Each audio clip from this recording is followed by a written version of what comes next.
একটু পলসের জিনিসপত্র কিনি। ওকে, ঠিক আছে, তাহলে যেমন ভাবা তেমনি কাজ।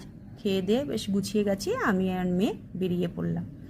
তো আমি যেখানে যাচ্ছি সেখান থেকে, আমাদের ঘর থেকে ওখানে 30 থেকে 35 মিনিট মতন লাগে।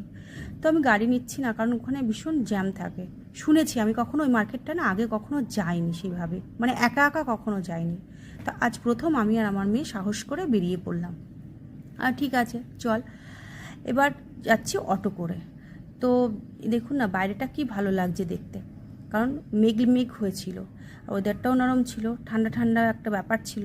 মনে হচ্ছিল বৃষ্টি হবে, কিন্তু আমরা যখন বেরিয়েছি তখন বৃষ্টি হয়নি। হ্যাঁ, পরে হয়েছিল, কিন্তু যখন বেরিয়েছি ঠিক দুপুর দুপুর, তো তখন বৃষ্টিটা হয়নি। তো গেলাম, যেতে যেতে এই যে বাইরেটা দেখছি, কি ভালো লাগছে, সত্যি এত ভালো লাগছে কি আর বলবো। তো যাই হোক, আমরা মার্কেটে যাচ্ছি। মার্কেটে গিয়ে দেখি কতটা কি কিছু করতে পারি। কিছু ইচ্ছা আছে, অনেক কিছুই কিনবো, কিন্তু কতটা কিনবো বুঝে উঠতে পারি না, কারণ প্রথম যাচ্ছি তো।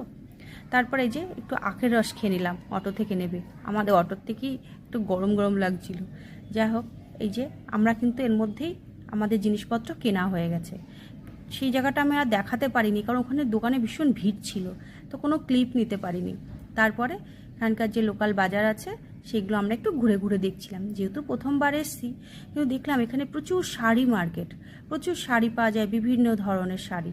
আর এখানে একটা মন্দিরও আছে, মহাকালী টেম্পল।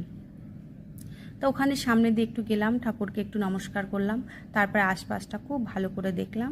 দেখে তারপরে একটু দেরি হয়ে যাচ্ছিলো বলে আমি বললাম চলো তাহলে বাড়ি চলে যাই। তবে যে সোজা বাড়ি চলে এলাম, এসে দেখুন এই বিটসের মালাগুলো কিনেছি। এগুলো কিন্তু খুব সুন্দর লাগে শাড়ির সঙ্গে বা যে কোনো ড্রেসের সঙ্গে পরলে। আমার